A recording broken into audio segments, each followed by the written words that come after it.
Hello students, today we will start the revision of our third question bank and the first topic is France abolished monarchy and became a republic. Student last topic में हमने ये पढ़ा था कि कैसे France जो है एक कॉन्स्टिट्यूशनल मोनार्की में बदल गया था। अब इस टॉपिक में हम ये पढ़ेंगे कि फ्रांस ने पूरी तरीके से मोनार्की सिस्टम जो राजा का तानाशाही चल रही थी उसको ख़त्म कर दिया और वो रिपब्लिक में कन्वर्ट हो चुका है। रिपब्लिक का मतलब कि अब यहाँ पर एक गवर्नमेंट बनेगी जो कि लोगों के द्वारा मतलब इलेक्टेड गवर्नमेंट बनेगी। तो अब फ्रांस पूरी तरीके से मोनार्क सिस्टम से आज़ाद हो जाएगा और रिपब्लिक में कन्वर्ट हो जाएगा। Louis XVI has signed the constitution. He entered into a secret negotiation with the king of Prussia. Student यहाँ पर हमने ये देखेंगे कि लुइस 16 जो थे उनने कॉन्स्टिट्यूशन संविधान तो साइन कर दिया, लेकिन वो चुपचाप प्रूशिया के राजा के साथ एक समझौता कर रहे थे जिसके बारे में किसी को नहीं पता। बहुत ही सीक्रेट तरीके से मतलब वो प्लानिंग कर रहे थे। और प्लानिंग उनकी क्या थी? प्लानिंग यही थी कि जो नेशनल असेंबली बनाई गई थी उसको किसी तरीके से डिस्ट्रॉय करना है, ख़त्म करना है। Rulers of other neighboring countries too were worried by the development in France and made plans to send a troop to put down the event that had been taking place there since the summer in 1789। मतलब जब France में इतना ज़्यादा विद्रोह हो रहा था, इतना ज़्यादा रेवोल्यूशन हो रहा था, तो फ्रांस से आसपास की जुड़ी हुई जो भी कंट्रीज़ थी अब वो भी बहुत ज़्यादा परेशान होने लगी थी, चिंतित होने लगी थी, क्योंकि जो आग फ्रांस में फैल गई थी आज़ादी की, कहीं ना कहीं अब उनको ये बाकी कंट्रीज़ को डर लगने लगा था कि हमारे यहाँ भी ऐसा ही ना हो। तो उन्होंने क्या किया, इन्होंने प्लान किया, अपने अपने ट्रूप्स को, आर्मी की टुकड़ियों को भेजना स्टार्ट कर दिया ताकि जो फ्रांस में जो इवेंट चल रहा है, जो विद्रोह हो रहा है, जो रेवोल्यूशन हो रहा है उसको किसी तरीके से दबाया जा सके। इससे पहले ये हो सके, नेशनल असेंबली ने वोट किया 1792 में, और प्रूशिया और ऑस्ट्रिया के खिलाफ क्या किया, युद्ध छेड़ दिया, वॉर छेड़ दिया। प्रूशिया के साथ क्यों छेड़ा युद्ध? क्योंकि वो लुइस 16 राजा जो फ्रांस के थे उसके साथ मिल गया था। और ऑस्ट्रिया के खिलाफ युद्ध क्यों छेड़ा? क्योंकि ऑस्ट्रिया, आपको याद होगा चैप्टर की शुरुआत में मैंने बताया था कि लुइस 16 की जो शादी हुई थी वो ऑस्ट्रियन प्रिंसेस से हुई थी, और इसीलिए एक तरीके से लुइस 16 जो थे वो ऑस्ट्रिया की जो बेटी थी उनके उनके पति थे, तो ऑस्ट्रिया भी लुइस 16 की मदद कर रहा था। तो नेशनल असेंबली ने प्रूशिया और ऑस्ट्रिया कुछ कर पाती इससे पहले ही वॉर उनके खिलाफ डिक्लेयर कर दिया। Thousands of the volunteer throng from the provinces to join the army। मतलब बहुत सारे वॉल्टियर, बहुत सारे लोग जो हैं अब आर्मी में ज्वाइनिंग कर रहे हैं, नेशनल असेंबली को सपोर्ट कर रहे हैं ताकि प्रूशिया और ऑस्ट्रिया के खिलाफ लड़ाई लड़ी जा सके। They saw this as a war of people against the king. तो ये साल हम कह सकते हैं ये वो साल था जब कॉमन सिटीजन, एक आम नागरिक जो है राजा के खिलाफ लड़ रहा था और एरिस्टोक्रेसी के खिलाफ लड़ रहा था, क्योंकि एरिस्टोक्रेसी क्लास पूरे यूरोप में फैला हुआ था। एरिस्टोक्रेसी भी मैंने आपको बताया था, जो रिच क्लास होता था जिसको सारे एडवांटेजेस मिले रहते थे, तो उसको एरिस्टोक्रेसी क्लास कहा जाता था। तो ये वो साल था जब लोग जो थे राजा और एरिस्टोक्रेसीज के खिलाफ में खड़े हो गए थे। पेट्रोटिक बहुत सारे देशभक्ति जैसे सॉन्ग्स जो हैं वो फ्रांस में गाए जा रहे थे, जिसमें कि एक आपका गाना था मार्सिलिस, और इसको बनाने वाले जो पोएट थे, जो जिन्होंने ये कंपोज किया था, उनका नाम था Rouget de Lisle. It was सung for the first time by the volunteers from Marseilles. तो ये गाना पहली बार मार्सिलिस में गाया गया। ये एक फ्रांस की आपकी जगह का नाम है। तो यहाँ पर वॉल्टियर्स जो पार्टिसिपेट कर रहे थे उन्होंने पहली बार यहाँ से गाना गाया, as they march into the Paris. जैसे जैसे वो पेरिस शहर की तरफ मार्च कर रहे थे, मार्सिलिस से लेके पेरिस तक, ये गाना गाते हुए ये गए, और बाद में यही जो आपका गाना था मार्सिलिस, ये फ्रांस का नेशनल एंथम बन गया। The revolutionaries war brought losses and economic difficulty to the people. क्योंकि वॉर्स हो रहे थे, युद्ध हो रहे थे, तो उसका नतीजा क्या होगा स्टूडेंट्स? बहुत ज़्यादा लॉसेस होंगे, मतलब कि नुकसान होगा, बहुत सारी आर्थिक तंगी होगी। While the men were away fighting at the front, women were left to cope with the task of earning a living and looking after the family. जितने भी मेंस थे वो तो युद्ध में लड़ने चले गए थे, और महिलाओं का क्या रोल था? वुमेन्स का ये रोल था कि वो घर के काम और फैमिलीज को देख रही थी। Large section of population were convinced that the revolution had to be carried further, as the Constitution of 1791 gave the political right only to the richer section of society. Political club became an important rallying point for people who wished to discuss government policy and plan their own form of action। लोगों को, large section of population मतलब population जो थी, जो जनता थी, भारी जनता को ये बात के लिए कन्विंस किया जा रहा था कि रेवोल्यूशन अभी और ज़्यादा आगे बढ़ेगा। क्यों? क्योंकि जो कॉन्स्टिट्यूशन 1791 में बनाया गया था, उसमें पॉलिटिकल राइट, जो राइट्स होते हैं, जो अधिकार होते हैं, राजनीतिक अधिकार होते थे, वो कुछ सेक्शन के लोगों को ही मिली। जो रिच सेक्शन के लोग थे सिर्फ उनको मिली। अलग अलग जगहों पे पॉलिटिकल क्लब बनने लगे थे। लोग जो थे अपने अपने क्लब्स बना रहे थे और उसमें डिस्कस कर रहे थे, सरकार की जो पॉलिसीज़ थी उनके बारे में बातचीत करते थे और प्लान करते थे कि कैसे अब एक्शन करना है, क्या काम करना है। इन्हीं सारे क्लब में एक सबसे इम्पोर्टेंट क्लब निकल कर आया, उसका नाम था जेकबिन क्लब। इस क्लब का नाम एक बिल्डिंग के ऊपर पड़ा था। एक कॉन्वेंट मतलब बिल्डिंग होता है, तो इसका नाम एक बिल्डिंग पे पड़ा था, और सेंट जेकब इन पेरिस, ये आपका बिल्डिंग के ऊपर ही इसका नाम पड़ गया था, जेकबिन। और वुमेन्स भी काफ़ी एक्टिव रहीं और उन्होंने भी अपने बहुत सारे क्लब्स बनाए। तो जो जेकेविन क्लब्स के मेंबर होते थे वो कहाँ से बिलोंग करते थे? वो ज़्यादातर समाज के उस सेक्शन से बिलोंग करते थे जो कि लेस प्रॉस्परस होता था, मतलब बहुत ज़्यादा अमीर नहीं थे। उस समाज से जो मेंबर्स, इस समाज के सोसाइटी के जो मेंबर्स होते थे, जेकेबिन क्लब के जो मेंबर्स होते थे, वो बहुत ही अमीर नहीं होते थे। इसमें ज़्यादातर शॉपकीपर, दुकानदार, या फिर जूता बनाने वाले, पेस्ट्री पेस्ट्री कुक, पेस्ट्री बनाने वाले, घड़ी बनाने वाले, प्रिंटर, सर्वेंट, डेली वेज मतलब दिहाड़ी पे काम करने वाले वर्कर्स, ये सब इसमें जेकबिन क्लब में आते थे। और जेकबिन क्लब के इनके जो लीडर होते थे उनका नाम था मैक्समिलियन रॉबिस्पियर। बहुत सारे जेकबिन क्लब्स के ग्रुप ने ये डिसाइड किया, लोगों ने डिसाइड किया कि वो लॉन्ग स्ट्राइप ट्राउज़र, लंबी धारीदार पैंट्स को पहनेंगे, और जो कि डॉकयार्ड पे काम करने वाले जो वर्कर्स होते थे वो पहनते थे। This was to set themselves apart from fashionable section of society. ऐसा जेकबिन क्लब्स के मेंबर क्यों कर रहे थे? वो लंबी पैंट, ट्राउज़र वाली, ट्राउज़र पैंट्स क्यों पहन रहे थे स्ट्राइप वाली? ताकि वो अपने आप को अलग दिखा सके सोसाइटी से। जो सोसाइटी आपकी फैशनेबल थी, जो बहुत ही फैशनेबल कपड़े पहनती थी, जो रिच सेक्शन होती थी, उससे अपने आप को अलग दिखा सकें। और वो कौन सा सेक्शन था? वो नोबल्स था। चैप्टर की शुरुआत में मैंने आपको स्टूडेंट्स बताया था कि नोबल्स कौन से थे? रिच सेक्शन बिलोंग करते थे। और ये कैसी पैंट्स पहनते थे? नी ब्रीचेस, मतलब घुटने तक जो पैंट्स होती थी उसको पहनते थे।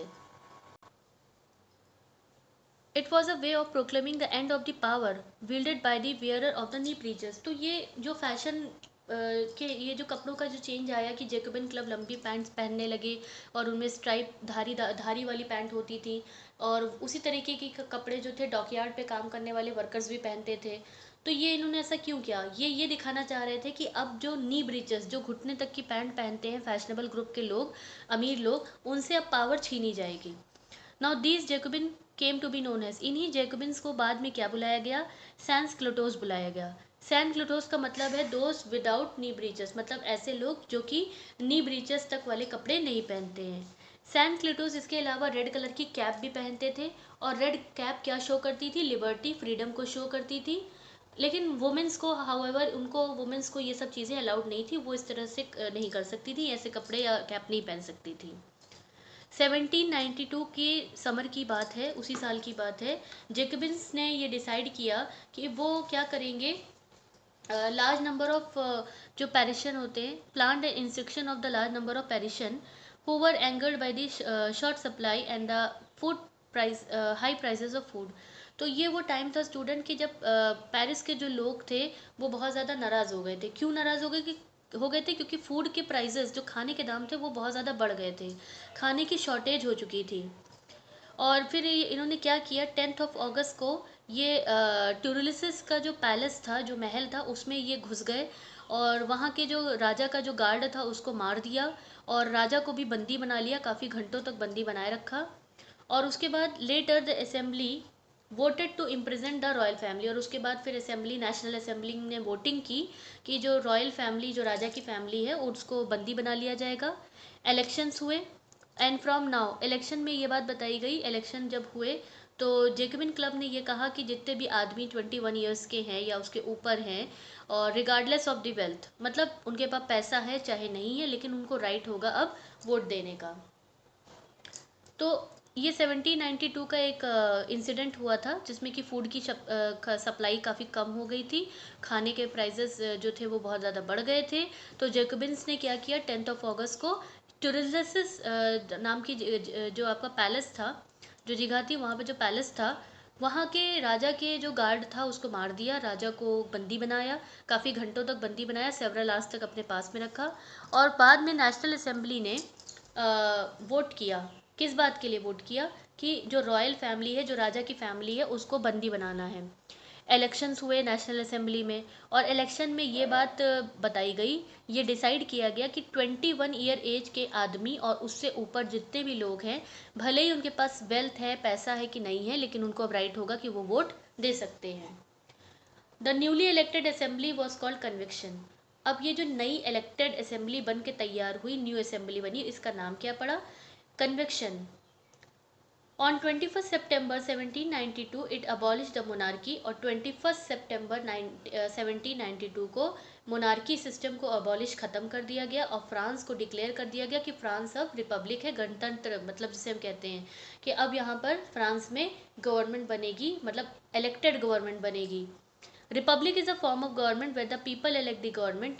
मतलब रिपब्लिक का क्या होता है? इसका मतलब ये है कि अब गवर्नमेंट जो फॉर्म होगी, जो गवर्नमेंट बनेगी, उसको लोग खुद चुनेंगे। इस तरह की गवर्नमेंट बनेगी, including the head of the government, मतलब जो गवर्नमेंट का हेड होता है उसको लोग खुद चुनेंगे। और अब जो हेड ऑफ द गवर्नमेंट, मतलब जो हेड होता है, वो कोई एक आपकी फिक्स पोजीशन नहीं होगी। मतलब ये नहीं है, हिरार्की मोनार्की नहीं चलेगी अब। There is a no hereditary monarchy. मतलब ये नहीं है कि जो राजा है उसके बाद उनकी जो बेटे हैं या उनके भी जो बेटे हैं वही बनते रहेंगे। तो अब ये आपकी जो पोजीशन है, ये हेरिडिटरी मोनार्की पोजीशन नहीं मानी जाएगी। हर बार क्या होगा? इलेक्टेड होगी, मतलब इलेक्ट किया जाएगा, तब कोई गवर्नमेंट का हेड चुना जाएगा। Louis 16 was sentence to death by the court. Court ने लुइस 16 जो राजा थे उनको सजाए मौत की सजा सुनाई। ऑन द चार्जेस ऑफ ट्रिसन, उनके ऊपर देश से गद्दारी करने का आरोप लगाया गया था। और 21 जनवरी 1793 को उनको पब्लिकली, मतलब पब्लिक के सामने, ये प्लेस है, प्लेस डी ला कॉन्कोडो, इस जगह पर इनको मतलब सज़ा दी गई। और बाद में उनकी जो पत्नी थी मैरी एंटोनी, उनको भी इसी तरीके की सज़ा बाद में सुना दी गई। Our next topic is reign of terror. Student 1793 से 1794 का ये जो एक साल का पीरियड है, इसको रीन ऑफ टेरर के नाम से जाना जाता है। अभी मैंने आपको समझाया था कि रॉबेस्पियर जो थे वो जेकोबिन क्लब के हेड थे। तो ये जो रॉबेस्पियर थे, ये जो पॉलिसी बनाते थे वो बहुत ही सीवियर, मतलब कंट्रोल और पनिशमेंट देते थे, मतलब बहुत ही सख्त पॉलिसियाँ बनाते थे। और अगर उनकी पॉलिसी कोई नहीं मानता था तो उसको उतनी कठोर सज़ा भी दी जाती थी। All those whom he saw as being enemy of the republic, ex-noble and clergy, member of other political party, even member of his party, who did not agree with his method, were arrested, imprisoned, and then tried by the revolutionary tribunal. इनको Robespierre हमेशा उस आदमी को अपना दुश्मन मानते थे, चाहे वो कोई दुश्मन मानते थे जो कि रिपब्लिक के खिलाफ होता था। रिपब्लिक मतलब ये जो सिस्टम था कि रिपब्लिक में हमेशा गवर्नमेंट का हेड चुना जाएगा, ये एक हेरिडिटरी पोजीशन नहीं होगी। तो जो भी रिपब्लिक के खिलाफ होता था, इस कॉन्सेप्ट के खिलाफ होता था, चाहे वो नोबल हो, चाहे क्लर्जी मेंबर्स हों, चाहे वो दूसरी पॉलिटिकल पार्टी के लोग हों, चाहे उनकी खुद की पार्टी के लोग हों, तो वो उनको अरेस्ट कर लेते थे, उनको सज़ा देते थे, जेल में डाल देते थे और फिर उनके ऊपर कार्रवाई करते थे। और अगर कोर्ट में ये साबित हो जाता था कि जो इंसान अरेस्ट किया गया है वो गिल्टी है, वो दोषी है, तो उसको गिलोटाइन किया जाता था। तो गिलोटाइन एक तरीके का डिवाइस थी, एक मशीन थी, जिसमें कि बड़े बड़े ब्लेड लगे रहते थे और इंसान का सर उसमें बीच में रख के काट दिया जाता था। तो क्योंकि ये डॉक्टर गिलेटन ने इन्वेंट किया था, इसीलिए इस जो डिवाइस था, ये इसको गिलोटाइन नाम से बुलाया जाता था। तो रॉबेस्पियर इस तरीके के इतने कठोर थे, इस तरह की पॉलिसी को फॉलो करते थे। Robespierre government issued the law placing a maximum ceiling on the wages and price. तो रॉबेस्पियर की जो सरकार थी, उनकी जो गवर्नमेंट थी, उन्होंने लॉ इशू किया, उन्होंने नियम बनाए और सीलिंग लगा दी वेजेस पे, प्राइजेस पे। मतलब एक उन्होंने फिक्स कर दिया कि इतनी वेजेस देनी ही होंगी और इस प्राइस पर ही यह सामान बिकेगा। यहाँ तक कि मीट हो गया, ब्रेड, जो खाने पीने की चीज़ें थी, इनको भी राशन कर दिया गया। peasants were forced to transport their grain to the city and sell it at the price fixed by the government. किसानों को ज़बरदस्ती फोर्स किया जाता था, मजबूर किया जाता था कि उनका जो भी अनाज है वो सरकार को उसी दाम पर बेचेंगी जो दाम सरकार ने तय किए हैं। The use of more expensive white floor was forbidden. जो महंगा सफ़ेद रंग का आटा होता था उसको यूज़ करना मना था। मतलब जो महंगा एक्सपेंसिव काफ़ी वाइट कलर का जो फ्लोर जो आटा होता था उसको बंद कर दिया गया कि उसको कोई इस्तेमाल नहीं कर देगा। All citizens were required to eat the pain de egalite equality bread. तो उन्होंने ये कहा कि सारे के सारे नागरिक जो हैं वो पेन डिग्लाइट, ये जो इक्वालिटी ब्रेड मतलब एक तरीके की ब्रेड ही होती थी, ये आटे से बनती थी। उन्होंने ये आदेश दिया कि सब लोग इस तरह की ही खाने को खाएंगे और कोई महंगा वाइट आटा नहीं खाएगा। Equality was also sought to be practice through the form and speeches and address. और साथ ही साथ उन्होंने और भी नियम बना दिए कि इक्वालिटी का मतलब ये है कि इक्वालिटी सिर्फ खाने में ही नहीं बल्कि स्पीच बोलने में भी होगी। और एड्रेस मतलब हम जब किसी को बुलाते हैं किसी नाम से, instead of traditional monsieur sir and madame madam, मतलब पहले जो वहाँ पर आदमियों को मॉन्सियर सर बोला जाता था और औरतों को मैडामे बोला जाता था। तो अब सारे के सारे फ्रेंच मेन और वुमेन्स को क्या बुलाया जाएगा? सिटियन and सिटियन। Churches were shut down, churches को बंद कर दिया गया और चर्चेस की बिल्डिंग को बैरक में या फिर ऑफिसेस में बदल दिया गया। रॉबेस्पियर परsuade his policy so relentlessly that even his supporter began to demand moderation। Robespierre अपनी पॉलिसीज़ को इतनी ज़्यादा कठोरता से चलाते थे कि जो रॉबेस्पियर के सपोर्टर थे, जो उनको सपोर्ट करने वाले उनके खुद के पार्टी के मेंबर थे, अब वो भी डिमांड करने लगे थे कि उनको भी चेंज चाहिए, उनको मॉडर्नाइजेशन चाहिए, आधुनिकता चाहिए। फाइनली फिर आखिरी में क्या हुआ? उनको कोर्ट से सज़ा मिली। रॉबेस्पियर को 1794 में उनको अरेस्ट कर दिया गया और उसी के नेक्स्ट डे, उसी के दूसरे ही दिन उनको उसी गिल्टाइन से डिवाइस से सज़ा दी गई जिससे कि वो दूसरों को सज़ा देते थे। Next topic, a directory rule France. Student, अब हम देख रहे हैं कि जेकबिन गवर्नमेंट तो पूरी तरीके से फॉल डाउन हो गई है, गिर गई है। जेकबिन गवर्नमेंट के गिर जाने की वजह से जो मिडिल क्लास के वेल्दी अमीर लोग थे उनको पावर में दोबारा आने का मौका मिल गया।